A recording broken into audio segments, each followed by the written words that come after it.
오늘 말씀 마태복음 18장 1절에서 4절 말씀입니다. 마태복음 18장 1절에서 4절 말씀 우리 한 목소리로 함께 있습니다.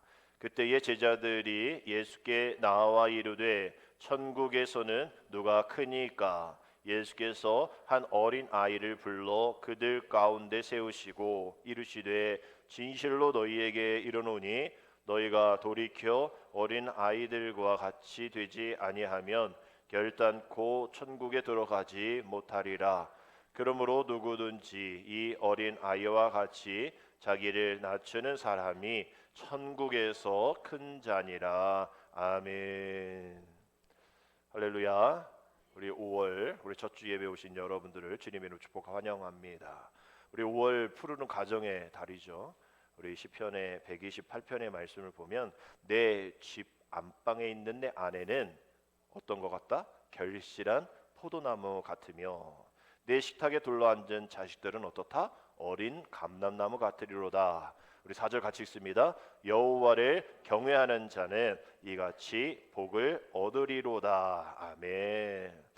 우리 5월 한 달도 이 말씀과 같이 우리 하나님을 경외함으로 우리 받을 복을 얻어야 할 텐데 우리가 하나님으로부터 복 받는 것이 뭐 금은보화도 아니고요, 명예도 아니고 그저 우리 집 안방에 있는 우리 아내가 절실한 포도나무 같으면 되어지고 또 식탁에 둘러앉은 자식들이 그저 어린 감람나무와 같으면 이것이 내게 복입니다 라고 얘기를 하고 있는 말씀이에요.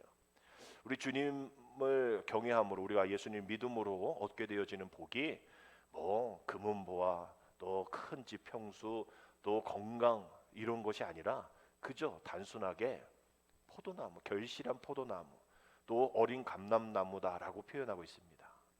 우리 이 복의 세상의 기준은 다른 것이죠. 결실한 포도나무, 풍성함을 얘기하는 거고요.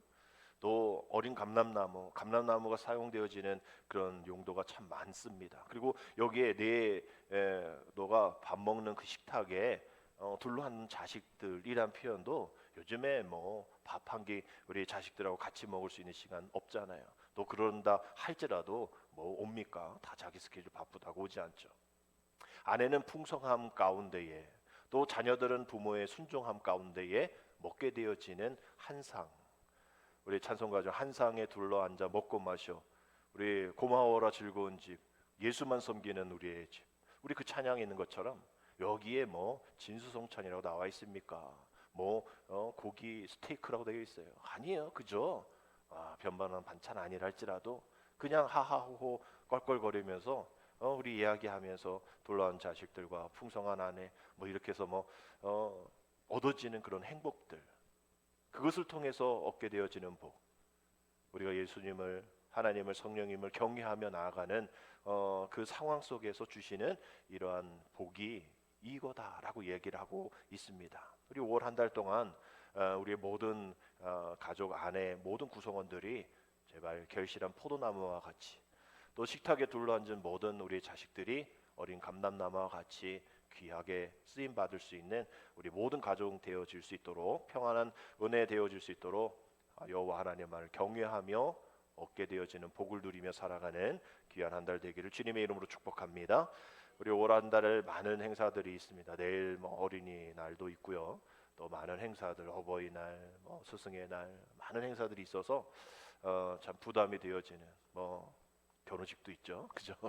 여러 가지 부담되어지는 일들이 있어서 야 이거 5월 한 달 참 힘들겠다. 이렇게 이 카페도 보니까 4월 달에 손님이 많이 없어요. 그래서 왜 없을까 봤더니 5월 달에 너무나 많은 행사들과 지출될 일들이 있어서 4월 달에는 많은 매출이 없는 뭐 저희뿐만 아니라 주변이 다 그렇다라고 전국이 다 그렇다 얘기하더라고요. 우리 5월달 생각하면 기쁨도 있고 또 설레임도 있고 또 반감도 있지만 딱 거기에 또 맞춰서 해결해야 될 겹겹이 쌓여 있는 그 많은 일들이 또 있을 겁니다. 그래서 좀 힘들고 또 어려운 또 정말 더 많이 쉬어야 될 텐데 이제 일교차가 많이 벌어지잖아요. 뭐 4도에서 지금 뭐 20몇 도 올라갔다 내렸다 하기 때문에 아침에 또 춥거든요. 그래서 이런 몸의 이런 반응들. 그래서 저도 이제 예배 전에들 장욱 교사님한테 전하는데 장욱 교사님이 몸이 너무 이제 안 좋으신 것 같아요. 어르신들 이게 환절기 계절 바뀔 때 참 힘드시잖아요.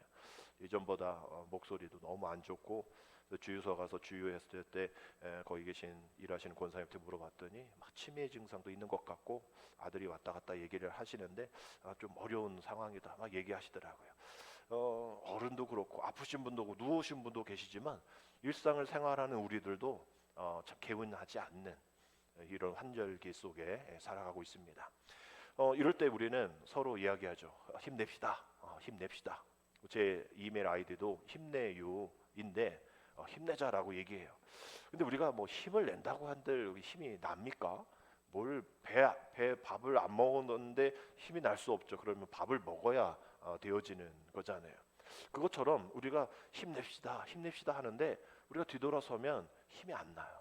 왜 그럴까 보면 우리가 힘내자라는 이야기는 하지만 우리가 힘을 어디서 받아야 되는지를 잘 모르거든요. 우리가 차를 운전하면 주유를 할 때 또 전기를 충전할 때 이게 뭐 채워져야 앞으로 나가든 뭐 하든 그러죠. 없으면 힘들고 배고프면 힘듭니다. 그래서 우리가 이사야 40장 31절의 그 말씀을 통해서 우리가 힘내는 것도 중요하지만 힘을 받는 게 더 중요하다라는 그런 이야기인 것이죠. 우리 힘을 받기 위해서 우리 한번 다시 우리 이사야 40장 31절 말씀을 우리 함께 한번 읽어보도록 하겠습니다. 오직 여호와를 앙망하는 자는 새 힘을 얻으리니 독수리가 날개치며 올라감 같을 것이요 다름박질하여도 곤비하지 아니하겠고 걸어가도 피곤하지 아니하리로다. 아멘. 우리가 힘냅시다 힘냅시다 하지만 힘을 어디서 받을 수 있는가? 여호와를 앙망하는 자가 힘을 얻을 수 있다라고 되어 있어요. 그저 기어가는 그런 정도의 힘이 아니라고 되잖아요. 독수리의 날개침 같이. 다른 박질하여도 곤비하지. 아니 어떻게 우리가 뛰는데 힘이 안 들어요. 아유 그래요. 걸어가는 거? 아니 걸어가는 것도 힘들잖아요. 헉헉대잖아요.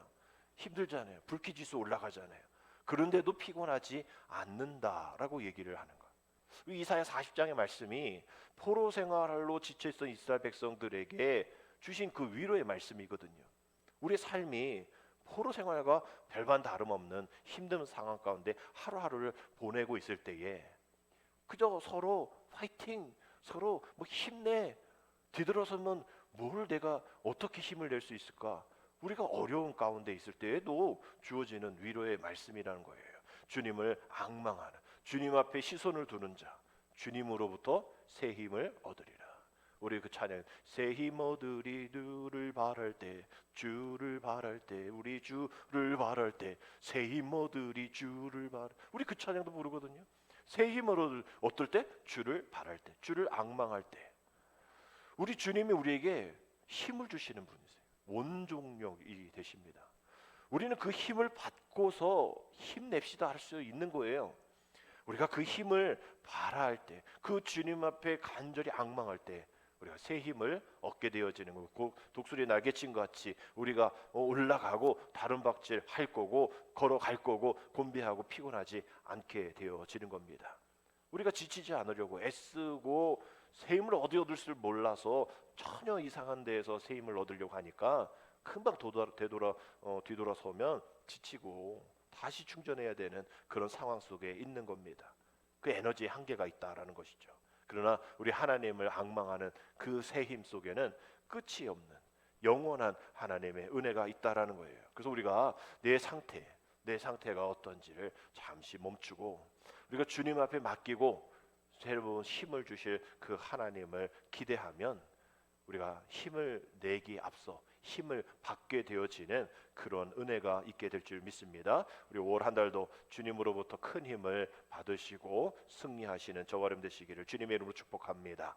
우리 가정의 달 5월이죠. 우리 5월 달 가정에 대한 설교를 많이 할 텐데 우리 이 가정의 회복을 위해서 우리가 많이 기도하고 있고 또 많은 가정이 깨어지고 있고 또 전에는 전혀 상상하지 못했던 그런 가족 안에서의 이런 살인, 이러한 폭력 이런 걸 너무 많단 말이에요. 우리가 왜 이렇게 되었을까? 우리가 한번 우리 에덴 동산의 첫 그 가정을 한번 생각해 보면서 우리가 5월 한 달을 좀 보냈으면 좋겠는데요. 우리가 이 가정의 달 기억해야 될 것은 하나님이 뭐 아주 위대한 웅장한 그런 가정, 또 완벽한 가정을 원하시는 건 아니십니다. 우리가 작은 그 에덴 동산 하나인 것이죠. 그 에덴 동산에서 이루어 놓으신 하나의 공동체, 그 공동체 안에서 우리가 기억해야 될 것은 그 공동체, 그 가족을 지키는 것이 바로 천국을 지키는 것이다 라는 거예요. 반대로 그 가정을 깨뜨리는 것, 그 공동체를 깨뜨리는 것은 천국을 깨뜨리는 것이다 라는 것을 우리는 알아야 합니다. 우리 복된 가정을 위해서 평생 우리가 반드시 기억해야 될 그 말씀은 창세기 22장 23절의 말씀인 것이죠. 아담이 이르되 이는 내 뼈 중에 뼈요 살 중에 살이라. 이것을 남자에게 취하였은즉 여자라 부르리라 하니라. 우리 아담과 하와의 이 만남 속에서 이 아담이 그 여인을 보고 하는 말이죠. 여기에 너 또 우리라는 말 없어요. 내, 나, 자기라는 그러한 호칭이 사용되어집니다. 우리도 부부들 사이 좋은 부부들 호칭을 보면 자기야 자기야 이렇게 얘기를 하잖아요. 그 자기야가 자기, 나, 자기 자신할 때 그 자기인 거죠. 자기야 부를 때 너, 우리라는 어떤 3인칭, 2인칭 명사가 아니라 나를 부르는 거예요. 자기야 나라는 거예요. 내 뼈 중에 뼈요 살 중에 살이라라고 표현하는 그 표현을 지금 뭐 세상 사람들은 뭐 그런 거 생각 안 할지 모르겠지만 그렇게 이 말씀에 있는 2장 23절에 있는 말씀을 실현하고 있는 거죠.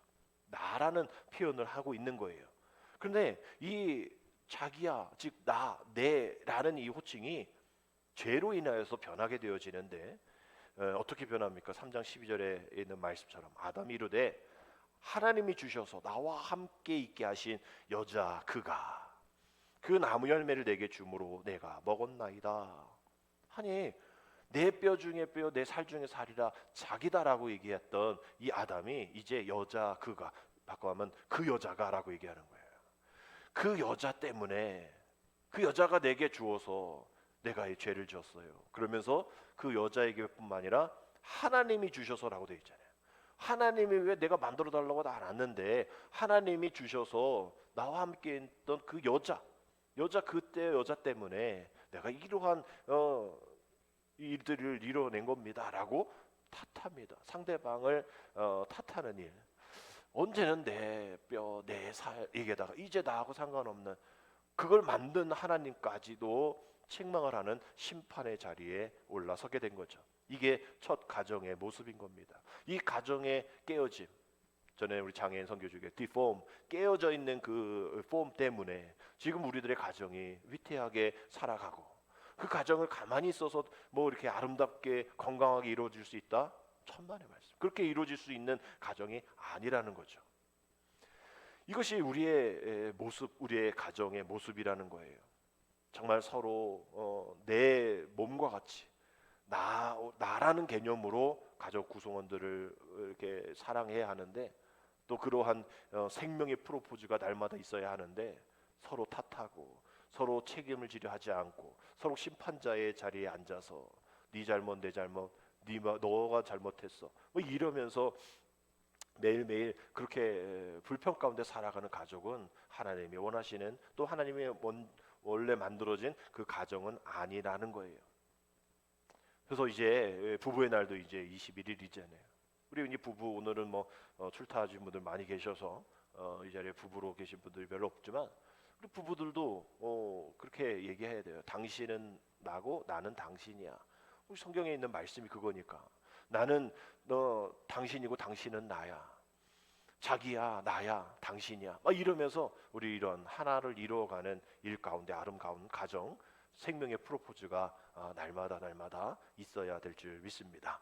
더불어 오늘은 어린이 주일이죠. 어린이 주일 우리 어린이들의 가치를 인정하고 또 그들이 지금 이 순간 그저 어린 아이로 이렇게 별 볼 일 없는 그런 존재로만 우리가 여길 것이 아니라 이 순간에도 우리 신앙 공동체 안에서도 하나님께서 쓰임 받는 존귀한 존재임을 인정하고 기억하는 주일입니다. 103회 어린이날이 내일이죠. 원래 어린이라는 이 말이 어린이라는 이게 나이가 적다라는 뜻과 이제 이라는 의존명사, 존칭명사가 붙어 있는 거예요. 1920년대 소파 방정환 선생님이 어린이라는 그 최초 어린이 잡지를 통해서 이 어린이라는 단어를 썼긴 썼지만 이미 이제 17세기에 경민편이라는 문헌에서 어린이라는 단어가 원래 있었어요. 원래 있는 단어를 1920년대 소파 방정환 선생이 그런 존칭을 하며 존중하면서 그 낱말을 또 새롭게 주목하게 만들었기 때문에 우리 어린이 하면 소파 방정환 선생님을 생각하게 되어지는 것이죠. 지금처럼 존중의 대상이 되어지지 않고 독립된 인격체로 여기지 않았던 그때에 정말 그런 어린이라는 말을 통하여서 그러한 변화를 주어줬던 그런 시작점이 1920년이다라고 생각을 하시면 됩니다. 이런 관련 인식이 변화하기 전에 어린이들 단지 어른에서 종속되어져 있는 존재로 여겼겠죠. 요즘에 이렇게 금쪽이 이런 오은현 선생이 상담하는 거 보면 대부분 아이의 잘못된 그런 습관들 또 발달이 더딘 것들을 보면 이 부모의 모습들 속에서 그런 원인들을 많이 찾습니다. 근데 부모는 내가 잘못한 게 아니라 애가 좀 그렇다, 애가 기질이 그렇다 막 얘기하지만 오은현 선생님 늘 얘기하는 게 부모에게 아이는 미래 아닙니까? 희망이 아닙니까? 아이에게는 부모가 우주입니다. 이런 것을 잘 생각해야 합니다.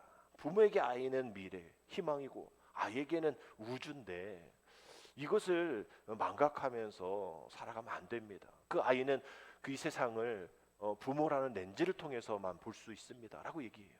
이것을 고스란히 우리 신앙으로 대입을 해보면 우리 어린 아이들이 신앙 안에 어떻게 잘 자랄 수 있겠어요? 힘들잖아요.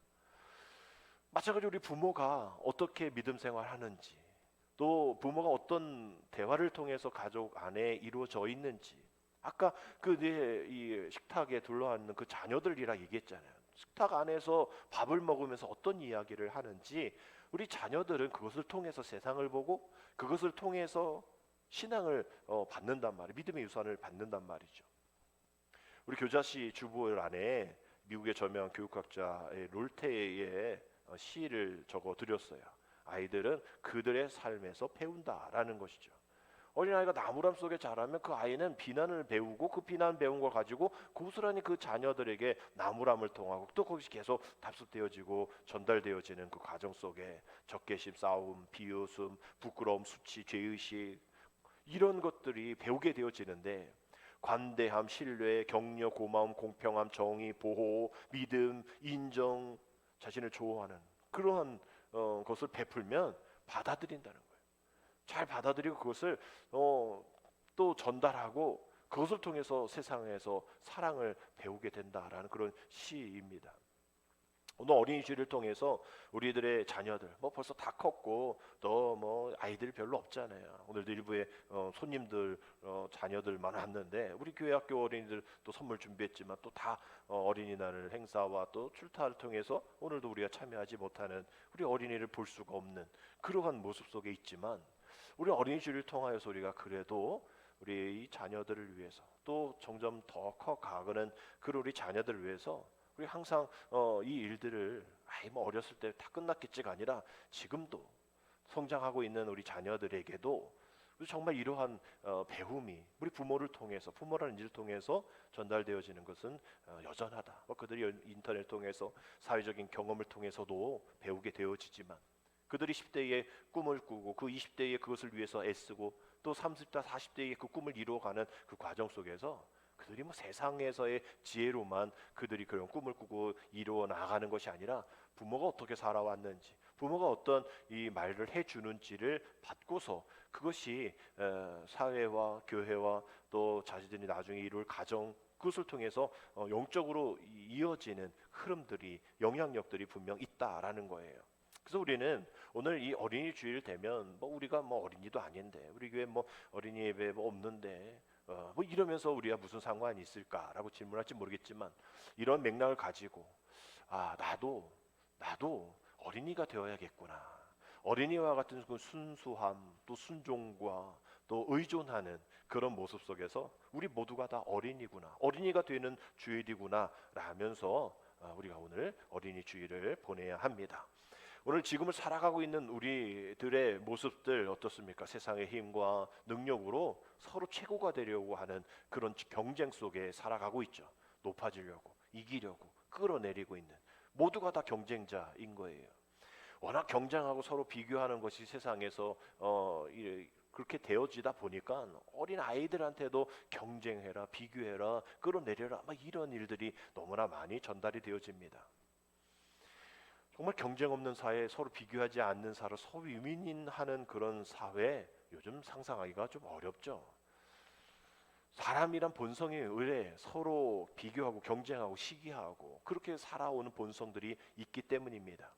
일반 사람들뿐만 아니라 예수님의 제자들조차도 높아지려고 하고 서로 경쟁하는 모습이 드러났기 때문에 우리 예수님께서도 그것을 우려하시면서 의도적으로 어린아이를 하나를 데려다가 주님 곁에 세우면서 하신 말씀이 오늘 우리가 읽은 말씀이죠. 오늘 1절 2절 다시 한번 보면 그때의 제자들이 예수께 나와 이르되 천국에서는 누가 크니까 예수께서 한 어린 아이를 불러 그들 가운데 세우셨다라고 되어 있어요. 결국 제자들이 그렇게 탐내던 그 자리, 그 경쟁의 자리에 누가 서 있습니까? 베드로도 아니고 또 나이 많은 사람도 아니고 또 힘 있는 사람도 아니라 어린 아이. 뭐 이름도 안 나오잖아요. 몇 살인지도 안 나와요. 뭐 요즘 어린이가 몇 살인지에 대해서 분분하지만 12살 뭐 안에 있겠죠. 그 어린 아이가 서 있습니다.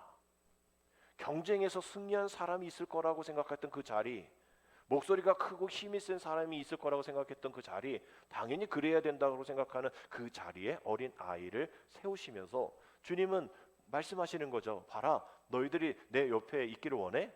천국에서 큰 자가 되기를 원해? 그러려면 이 어린아이와 같은 겸손한 마음을 가져야 돼 라고 얘기를 해주시는 것이죠. 예수님께서 겟세마네 기도에서 이런 기도하시지 않았습니까? 아버지, 나의 원대로 마시고 아버지의 뜻대로 하옵소서.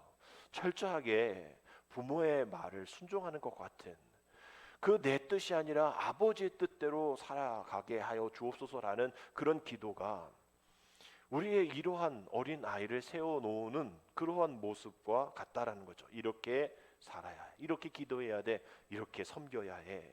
너 안에 아직도 강함이 있어, 네 안에 아직도 이기심이 있고 높아지려는 마음이 있어, 그러면 내 옆에 설 수 없어 라고 얘기하는 거예요. 우리는 주님 앞에 더 가까이 가려고 합니다. 주님이 나와 함께 하기를 원하십니다. 주님 내 안에 모셨다고 얘기해요. 그런데도 내 안에 아직도 강함이 있고 주님보다 앞서려는 것이 있고 주님께 묻지 않으면 내가 주님 곁에 서 있지도 않은 거예요. 내 안에 있지도 않을 뿐더러 주님 옆에 서 있지도 않은 겁니다. 그것이 증거라는 것이죠. 오늘 본문에서 제자들이 예수님께 나와 천국에서 누가 큽니까? 라고 물어보는 이 질문은 시작이 잘못됐다는 거예요. 너는 천국 들어갈 거라고 생각하지? 다 들어갔는데 그 중에 다른 사람들 말고 나는 주님을 지금 3년 동안 쫓아다니고 있으니 이 사람들 중, 이 제자들 중 12명 중에 누가 제일 높습니까? 한번 알려주십시오 라고 묻는 이 질문이 잘못됐다라고 얘기를 하는 겁니다. 왜냐하면 세상적인 가치관을 가지고 천국을 얘기하고 있기 때문인 것이죠. 3절 말씀 보십시오. 주님이 말씀하시잖아요. 이르시되 진실로 너에게 이르노니 너희가 돌이켜 어린 아이들과 같이 되지 아니하면 결단코 천국에 들어가지 못하리라. 지금 이 질문이 완전 다른 거예요. 대답이 다른 겁니다. 천국에 내가 들어가는데 난 당연히 들어가고 그 상위 클래스 1% 들어갈 텐데 그 1%의 0.01% 누굽니까? 라고 묻는 질문에 너희들 1% 아니야, 상위 1% 아니야, 너희도 들어갈 수 있는 거 잘 생각해봐. 이 어린아이 같이 되지 않으면 천국에 못 들어가 라고 해요. 제자들이 깜짝 놀랐겠죠. 지금 천국에 당연히 들어가고 그 들어가는 천국에서도 상위 몇 %인데 그 상위 몇 %의 최고를 알려달라고 했을 때 너는 천국에 들어갈 수 있는 조건이 없어 라고 얘기하는 거예요. 너희들 생각하고 있는 세상의 그런 질서 아니야. 하나님의 질서는 너희가 생각하는 거와 달라. 그걸 가지고 대입하려고 하지 마. 하나님의 나라는 하나님의 나라의 질서가 있고 세상의 나라는 세상의 나라의 질서가 있어 라고 이야기하시는 겁니다.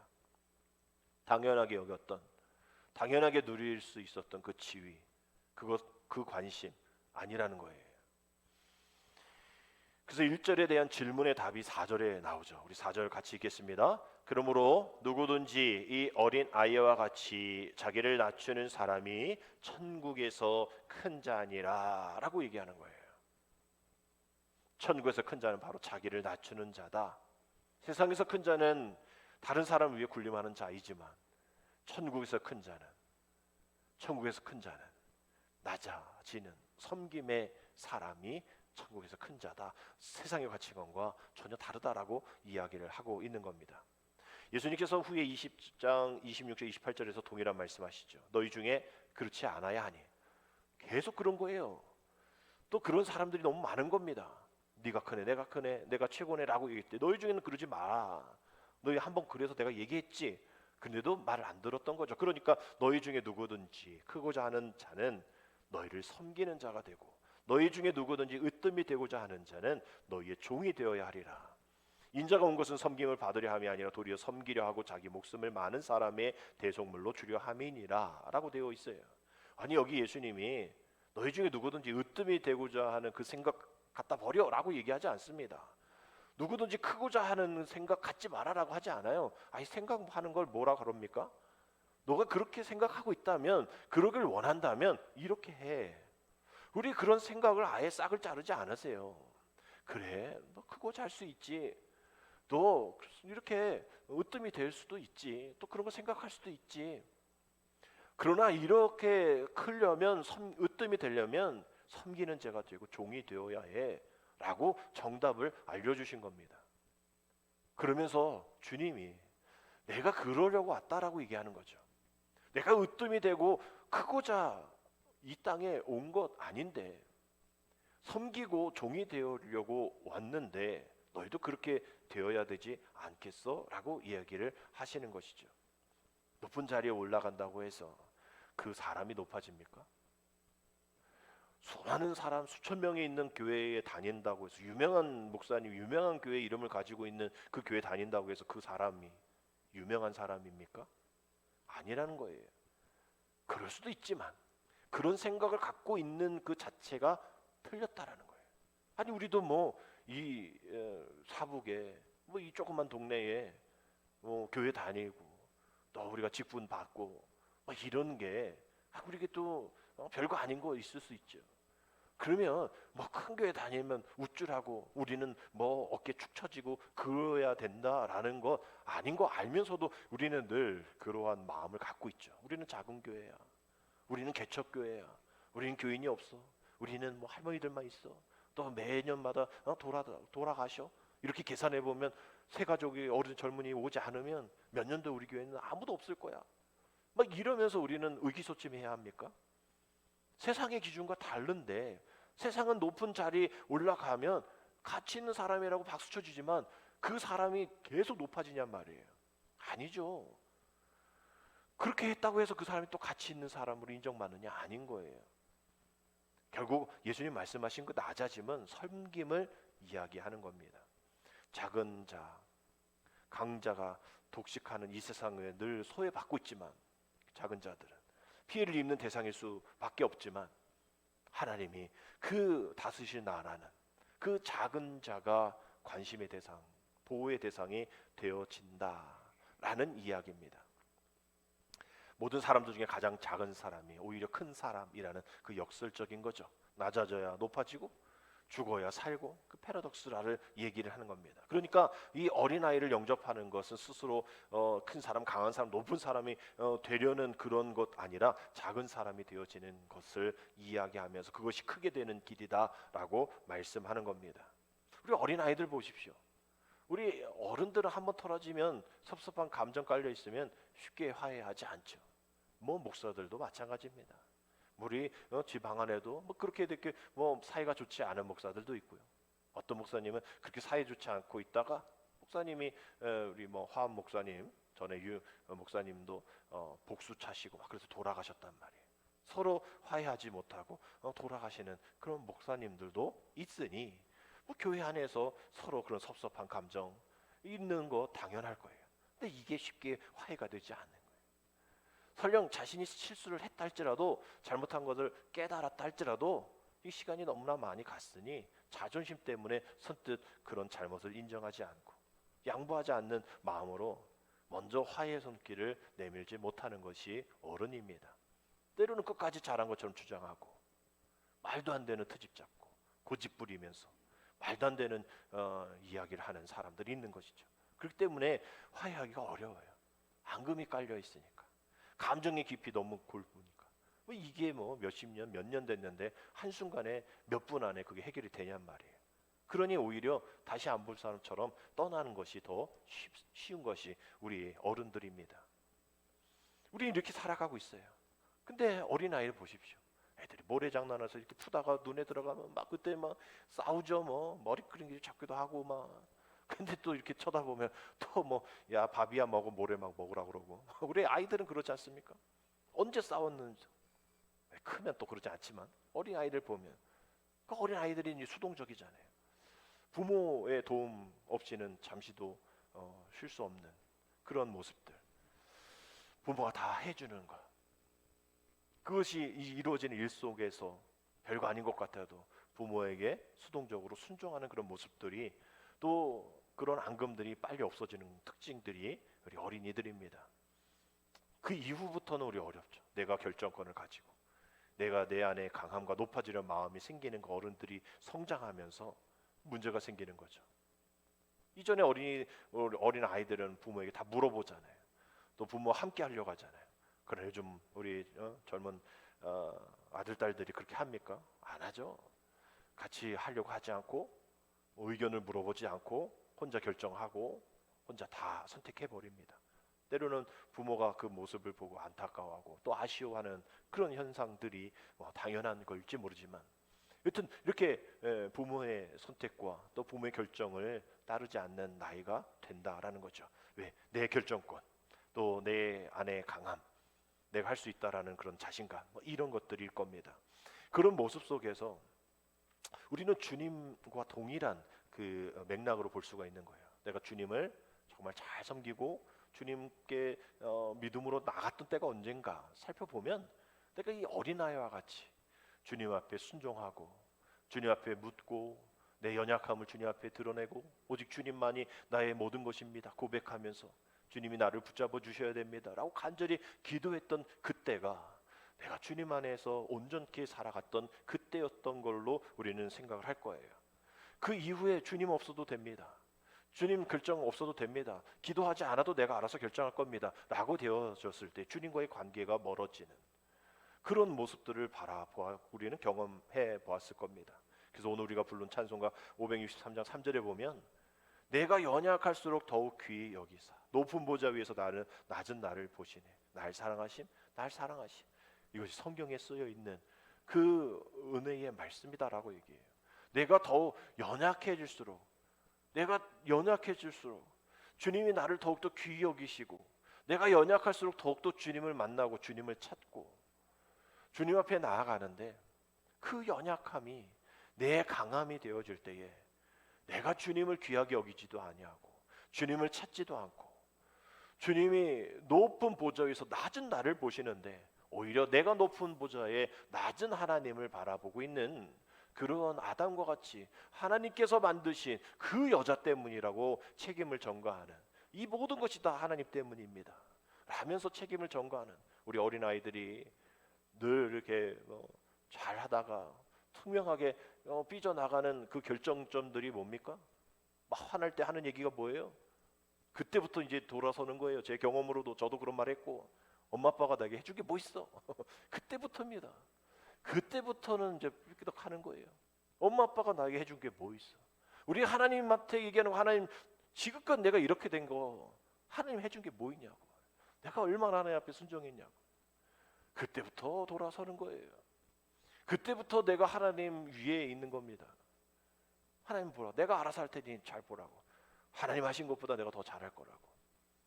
기도했는데도 응답 주지도 않고 내가 언제까지 기다려야 되냐고. 어리면 어릴수록 더 많은 사랑을, 더 많은 관심을 주는 것이 부모의 마음인데, 우리는 그것을 깨닫지 못하고, 나는 부족함 없어요, 난 연약함 없어요, 나는 강해요, 난 다 할 수 있어요. 우리 주님이 우리를 손 안 대십니다.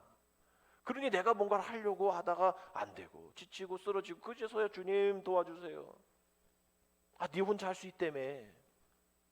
도와주세요. 도와주면 이제 그러면 안 돼. 내 손 붙잡아야 돼. 연약해야 돼. 내가 더욱 너를 귀히 여길 거야.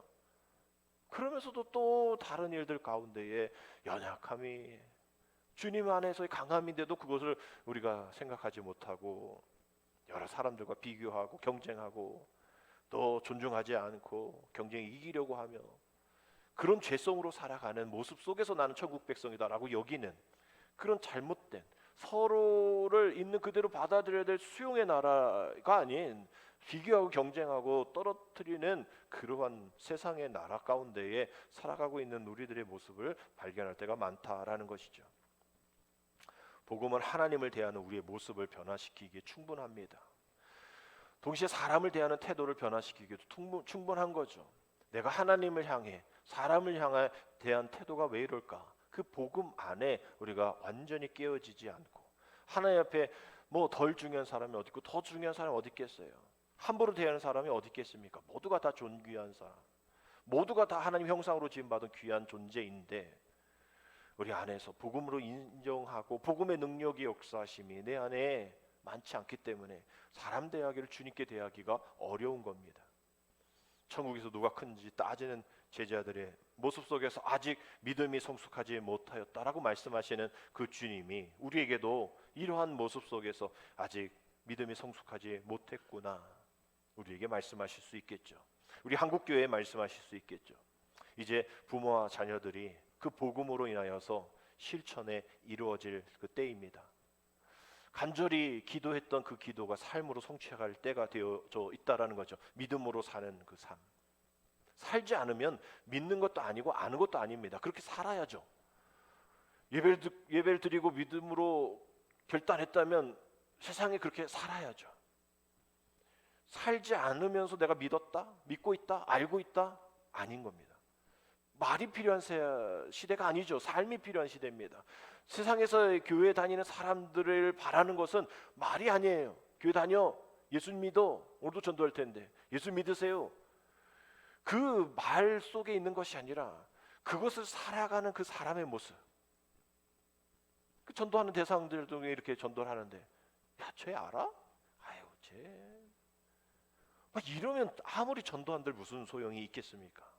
이 세상의 부모가 가지는 가장 중요한 책임은 자녀들로 하여금 자신들이 이 세상에 있는 하나님의 대리자임을 명심하고 신앙의 유산을 물려줄 수 있는 그 신앙의 모범을 보일 수 있는 부모가 되어지는 것처럼 우리 주님이 우리에게 맡겨주신 그 영혼을 잉태하고 영혼을 잘 아끼며 사랑하는 이 일조에서 우리에게 전도의 사명을 주셨을 때에 우리가 그 사명을 말로만이 아니라 우리의 삶으로 또 우리의 살아가는 모습으로 보여줘야 하는 것이 우리의 삶이 되어야 한다라는 것이죠. 결국 이 유대교 학자이면서 평화운동가인 아브라함 요수아 헤셀이 이렇게 우리 아이들에 대한 얘기를 하는 거예요. 우리는 아이들에게 길이 재는 법, 무게 다는 법을 가르친다. 우리는 그들에게 우러러보는 법, 놀라고 경외하는 법을 가르치지 못했다. 장엄함을 느끼는 감각이나 인간 영혼에 보이지 않는 위대함과 모든 사람에게 가능성을 부여된 그 어떤 것을 알아차리는 능력을 좀처럼 심어주지 못하고 있다. 그러나 그 결과 세계는 평면이 되고 인간의 혼은 텅 비게 되었다라고 되어 있어요.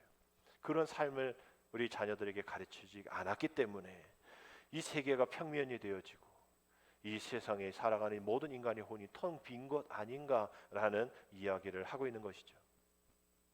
우리가 그렇게 주님으로 받은 은혜를 우리가 그렇게 살아가지 못하고 주님으로 받은 은혜를 우리 가정 안에 우리 자녀들에게 보여주지 못했기 때문에 그런 현실을 우리에게 보여주는 그런 말이 아닌가라는 생각을 하게 됩니다. 우리 어린 아이의 인생의 삶 속에서 또 우리가 늘 날마다 주님 앞에 매달리면서 가는 그런 삶 속에서 우리는 날마다 주님 앞에 함께하는 연결되어지는 우리의 삶이 있어져야 한다라는 거죠. 우리의 말뿐만 아니라 우리의 삶으로 드러내는 연결점. 그래서 요즘에 뭐 아이들 키우기 어렵다 해서 우리 아이들을 뭐 연날리기에 비슷한 면이 있다라고 이야기를 하시는 분이 계시죠. 연을 날리기 위해 정말 많은 애씀이 있어야 합니다. 잘 뜨지 않죠. 바람을 타야 합니다. 바람이 없으면 내다 떼야 돼요. 그래서 바람을 만들어야 됩니다. 그래서 겨우겨우 올려놨는데 이게 줄이 끊어질 때가 있죠. 또 풍선을 불면 날아갈 때가 있는 거예요. 그걸 바라보면서 그 자녀에 대한 모습들, 예전에는 이렇게 애지중지해서 학교도 보내고 대학도 보내고 결혼도 시켰는데 그냥 뚝 떨어져 나가는 그런 느낌들, 그런 허무함들이 있단 말이에요. 예전에는 전화도 하고 너 안부도 묻고 막 이랬던데 이제 뚝 끊어지는 그런 모습들. 그런데 연이 떨어지고 풍선이 떨어지면 다시 묵국이라도 하죠. 그러나 이제 이 연이 날아가서 어디로 날아가는지, 풍선은 속에 헬륨가스 있어가지고 그냥 끝까지 올라가고 말이죠. 붙잡을 수가 없는 거예요. 그러면서 허무한 그런 인생이다. 내가 그동안 뭐 했나? 이럴 바에는 그냥 내가 내 만족, 내 즐거움을 위해서 살면 되지. 그 많은 시간 내가 왜 이렇게 노력했고 애썼나? 이제 다시는 그러지 않으리라. 그러면서도 또 날아가는 연을 바라고 풍선을 바라보면서 그리워하고 아쉬워하는 그 부모의 마음, 툭하면 끊어지는 우리 인간의 관계들, 많은 실망들, 왜 그럴까? 나는 그렇게 안 했는데 왜 이렇게까지 할까? 그런 마음들이 우리의 마음속에 많단 말이에요. 그 관계와 줄, 그러한 관심의 줄, 이게 다 끊어지니까 말이죠. 그래서 우리는 의기소침하고 우울증에 걸리고 멀리 떠나가는 그런 모습 속에서 아쉬워하고 말이죠. 우리는 그런단 말이에요. 보이는 줄 때문인 겁니다. 그래, 우리는 보이지 않는 줄이 있죠. 기도의 줄입니다. 비록 그러한 세상의 줄은 끊어지고 멀리 떨어져 나가고 내가 잡을 수 없는 줄이지만 잡았다고 생각하는 순간 언젠가 또 놓쳐버릴 수 있고 끊어져 버릴 수 있는 그런 줄들이지만, 그래서 줄을 잘 섰네 못 섰네, 내가 왜 이 줄 서가지고 왜 이렇게 되나, 아유 이 줄 타면 안 돼, 제대로 된 줄 타야지, 너 어느 줄 했을 거야. 세상에서 어느 줄 얘기하는 그 줄이 아니라 우리는 주님 안에 우리가 계속 연결되어져 있는 기도의 줄이 있잖아요. 늘 여전히 우리가 보이지 않는 것 같지만 여전히 연결되어져 있는 기도의 줄, 그 기도의 줄로 보여지는 끊어짐을 위해 기도하는 거죠. 주님, 보여지는 이 자녀와의 관계, 이 세상 사람들과 관계가 끊어져서 멀리 가지만 주님과 나와 함께하는 그 기도의 줄은 끊어지지 않은 줄 믿습니다. 지금 멀리 가는 자녀들, 또 끊어진 이 관계들, 주님 기도하면서 주님의 기도의 줄을 끊어놓지 않겠으니 주님 다시 한번 기도의 줄을 새롭게 허락하여 주셔서 세상에 그 어떤 것 끊어지지만 영원히 끊어지지 않는 그 기도의 줄로 새롭게 나아갈 수 있도록 도와주옵소서. 우리 이러한 기도의 줄을 끝까지 붙잡으면서 우리 자녀를 위한 기도, 내 삶을 위한 기도, 주님을 향한 기도가 날마다 이어져야 될 줄 믿습니다. 오늘 어린이 주일과 또 내일 어린이날 통해서 부모된 우리가 하나님께서 맡겨주신 그 존귀한 그러한 이 아이의 마음속에 어떤 그림을 남기고 있는지, 또 주님은 이미 성인이 된 우리 자녀에게 어떤 그림을 그리고 계시는지를 한번 잘 생각해 보면 좋은 날이 될 겁니다. 좋은 부모가 되려고 욕심 부리기 전에 우리 자녀들 앞에서, 하나님 앞에서 선한 그리스도인 낮아서 섬기는 겸손의 부모가 된다면 예수님의 제자들과 달리 정말 우리 하나님 안에서 큰 자가 되어지는 그러한 우리가 되어질 수 있도록 하나님 우리 가정 안에 내 삶 속에 가장 아름다운 그림을 그려내 주셔서 그것을 통하여서, 그 삶을 드러냄으로 통하여서 내가 천국에서 큰 자가 되어지는, 큰 자가 되지 말라 말씀하시지 않잖아요. 난 천국에서 큰 자가 되니 이 세상에서 연약한 것에 마음 쓰지 않도록 주여 도와주시고, 우리 자녀들이 그렇게 되지 못함에 염려하지 않게 하시고, 세상의 돈과 세상의 명예 그것 쫓아가다가 다 끊어지고 나서 마지막 견디다 못해 쓰러질 때, 그럴 때 주님 기도의 줄 붙잡는 우리 되지 말고 날마다 주님 기도의 불을 붙잡고 줄을 붙잡고 하나님 안에서 세상 질서가 있다면 그 줄은 내어놓고 하나님의 나라의 질서를 유지를 위해서 그 기도의 줄을 붙잡는 우리가 되어 있는 그대로 받아들이는 그 수용의 나라인 하나님 나라의 시민으로, 그 하나님 나라의 큰 자로 살아가는 우리 모두 되게 도와주옵소서. 기도하며 나아가는 원 한 달 되기를 주님의 이름으로 축복합니다. 기도드립니다. 사랑의 하나님, 오늘 어린이 주일을 맞이하여 우리의 가정에서 하나님의 사랑과 계명을 배우게 하여 주옵소서. 특별히 우리들의 자녀들이 보이는 이 세대의 풍조를 따르지 또 본받지 않고 보이지 않는 하나님 나라의 질서로 낮아져 섬기는 삶으로 살아갈 수 있는 자녀가 되어줄 수 있도록 항상 기도의 끈을 놓지 않고 세상의 기준이 아닌 하나님 나라의 기준으로 기도하며 살아가는 우리 모두가 되게 하여 주옵소서. 그리하여 우리 모두 진정한 어린이가 되어 하나님 나라의 큰 자가 되어 주님 옆에 서 있는 우리가 되어질 수 있도록 주여 도와 주옵소서. 예수님의 이름으로 감사하며 기도드립니다. 아멘.